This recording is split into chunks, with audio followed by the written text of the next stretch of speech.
दोस्तों, Chhattisgarhi film industry के most popular villain कहे जाने वाले अजय पटेल पहली बार लीड हीरो के तौर पर नजर आने वाले हैं। जी हां दोस्तों, आप सबको बता दें कि अजय पटेल जिन्होंने छत्तीसगढ़ी फिल्म इंडस्ट्री के लिए कई सुपरहिट फिल्में दिए हैं, इन्होंने ससुराल, प्रेम युद्ध, साथी रे जैसी कई छत्तीसगढ़ी फिल्मों में अपना अभिनय का जबरदस्त जलवा बिखेरे हैं और इनकी एक्टिंग को काफ़ी ज़्यादा पसंद किया जाता है। बता दें कि अजय पटेल ने न केवल छत्तीसगढ़ी बल्कि उड़िया और भोजपुरी फिल्म इंडस्ट्री में भी अपना ज़बरदस्त जलवा बिखेर चुके हैं और लेकर आ रहे हैं फिल्म झन जावे परदेस।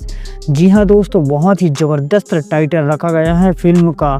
फिल्म पूरी तरह से बवाल होने वाला है छत्तीसगढ़ी फिल्म इंडस्ट्री के लिए। फिल्म की स्टोरी होने वाला है परदेश में जाकर काम करने वाले लोगों के जीवन पर आधारित। फिल्म में हमें हर चीज़ देखने को मिलने वाला है, फुल इमोशनल कहानी, साथ में ज़बरदस्त डायलॉग, पावरफुल एक्शन, हर चीज़ बेहतरीन लेवल पर देखने को मिलने वाला है।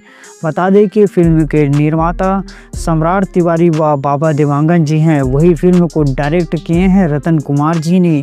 फिल्म को 21 मार्च से रिलीज़ किया जाएगा छत्तीसगढ़ी सिनेमा घरों में। आप सब क्या अजय पटेल के डैशिंग हार्ट फैन हैं और मेरी तरह उनके एक्टिंग को काफ़ी ज़्यादा पसंद करते हैं? तो हमें कमेंट करें। वीडियो पसंद आए तो लाइक, शेयर व सब्सक्राइब भी करें। थैंक्स फॉर वॉचिंग दोस्तों।